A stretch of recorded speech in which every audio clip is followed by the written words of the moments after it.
Hello बच्चों, last class में हमने एक्सरसाइज 9.3 के क्वेश्चन 1 और क्वेश्चन 2 इन दोनों क्वेश्चंस को सॉल्व किया था।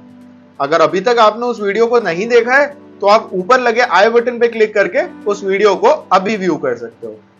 आज हम इसी एक्सरसाइज के अगले दो क्वेश्चंस यानी कि क्वेश्चन नंबर 3 और क्वेश्चन नंबर 4 की बात करने वाले हैं। So without any delay let's start solving question number 3 of exercise 9.3। So question number 3 में we are given a figure जिसमें हमें ये दिया हुआ है कि एंगल PQR जो है वो 100 डिग्रीज है, where PQ and R are points on a circle with centre O। हमें एंगल OPR यानी कि ये वाला एंगल फाइंड करना है। तो इसको फाइंड करने के लिए let's start working on it.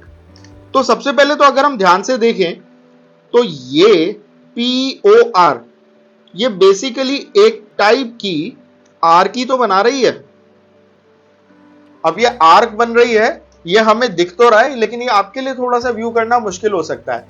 लेकिन आप इसको ऐसे अज्यूम करो कि अगर ये थोड़ा सा और नीचे होता, अगर ये यहां कहीं होता तो आपको ये पहचानने में कोई दिक्कत नहीं आती कि ये एक आर्क है।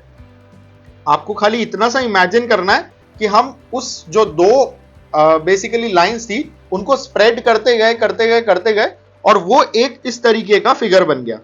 We can say that definitely ये जो POR है this is a arc.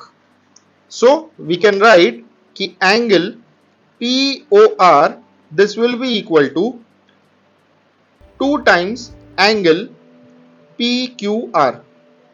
और ऐसा क्यों होगा? क्योंकि हमें ये थ्योरम बहुत अच्छे से पता है कि कोई भी सर्किल पे जो आर्क है, अगर सेम आर्क सर्किल के सेंटर पे कोई एंगल सबटेंड करती है तो वो एंगल डबल होता है उसी आर्क के थ्रू सर्किल के ऊपर बने हुए किसी भी एंगल के। तो देखा जाए तो ये जो POR है ये एक आर्क है, ये पूरी thing is a arc. So POR is an arc.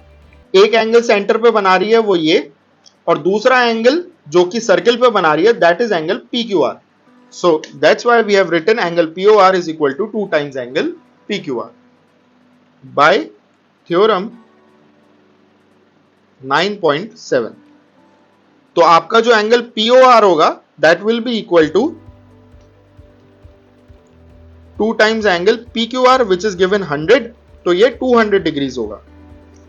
दूसरी बात जो हमें पता है वो ये है कि सर्किल का जो टोटल एंगल होता है वो 360 डिग्रीज होता है।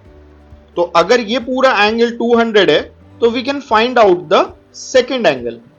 सो we can write that minor angle POR। Minor का मतलब क्या हुआ? अगर हम सर्किल के सेम दो रेडियसेस के थ्रू बनाए हुए एंगल्स की बात करते हैं तो जो बड़ा वाला एंगल बनता है we call it the major angle और छोटे वाले एंगल को हम कहते हैं माइनर एंगल। अब क्योंकि जो हमने पहले निकाला है this POR, this is what? This is major POR। So we will write minor POR will be equal to 360 minus major POR। और ऐसा क्यों? क्योंकि this is the property of circle.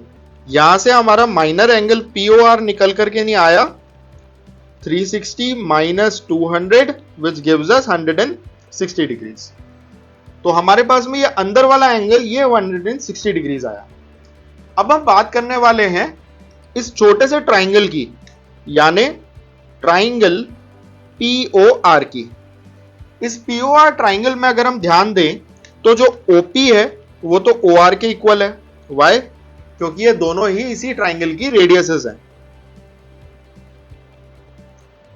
तो अगर OP OR के इक्वल है तो automatically angle OPR will be equal to angle ORP। और ऐसा क्यों होगा? ये हमने ट्राइंगल्स में पढ़ा है और इसको हमने दोबारा रिवाइज भी करा है सर्किल चैप्टर्स में ही कि किसी भी गिवन ट्राइंगल की अगर कोई दो साइड्स इक्वल होती हैं तो उन दोनों साइड्स के ऑपोजिट जो दो एंगल्स होते हैं वो भी एक दूसरे के इक्वल होते हैं। So we can write angle OPR will be equal to angle ORP। और यहां इसका रीजन हम लिख देंगे angles opposite to equal sides are equal.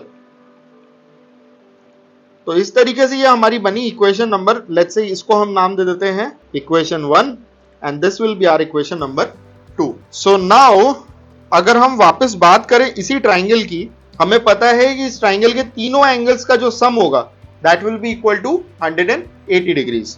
So we can write angle OPR plus angle ORP plus angle POR, इन तीनों का sum होगा 180 degrees. Why? This is sum angle property of triangle. अब OPR और ORP दोनों equal हैं by equation number 2. So we can write that by equation 2 angle OPR और ORP की जगह पे भी हम OPR ही लिख देते हैं. क्यों? क्योंकि हमें क्वेश्चन में OPR ही फाइंड करना है. प्लस एंगल POR वो हमने ऑलरेडी निकाल लिया है. It is equal to 160 degrees is equal to 180 degrees. So 2 times angle OPR is equal to 180 और 160 को प्लस से माइनस में ले जाएंगे, so it will become minus का 160.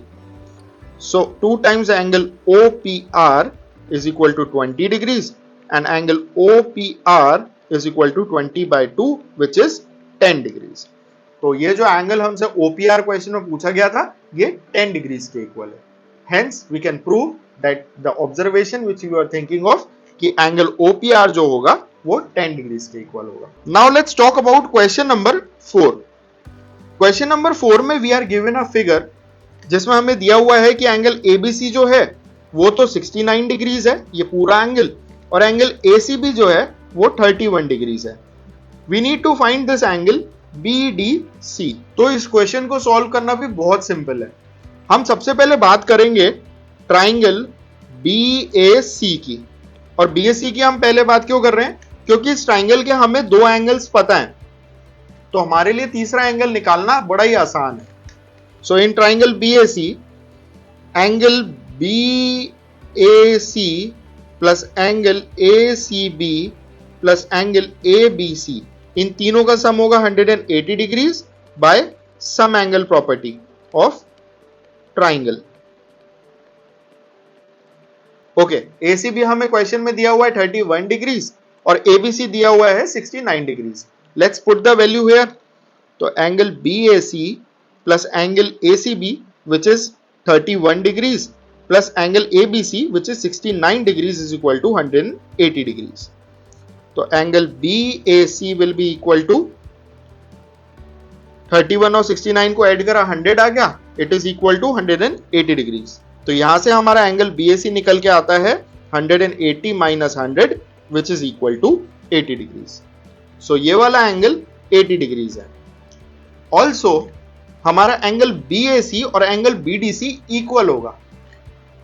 Angle BAC will be equal to angle BDC. और ऐसा क्यों होगा? क्योंकि ये हमने पढ़ा था थ्योरम 9.8 में कि अगर हम सेम कॉर्ड से सर्किल के ऊपर कितने भी एंगल सबटेंड करें सारे एंगल्स एक दूसरे के इक्वल होते हैं. So angle BAC will be equal to angle BDC bye theorem 9.8. Angle BAC कितना है? 80. So angle BDC will also be equal to angle which is 80 degrees. और इस तरीके से हमने क्वेश्चन नंबर 4 को भी सॉल्व कर लिया. So this was all about question number 3 and 4 of your NCERT exercise 9.3. अगर आपको किसी भी क्वेश्चन में कोई भी डाउट होता है you can post it in the comment section and we'll answer it out. And don't forget to like and share our video and subscribe our channel. Thank you.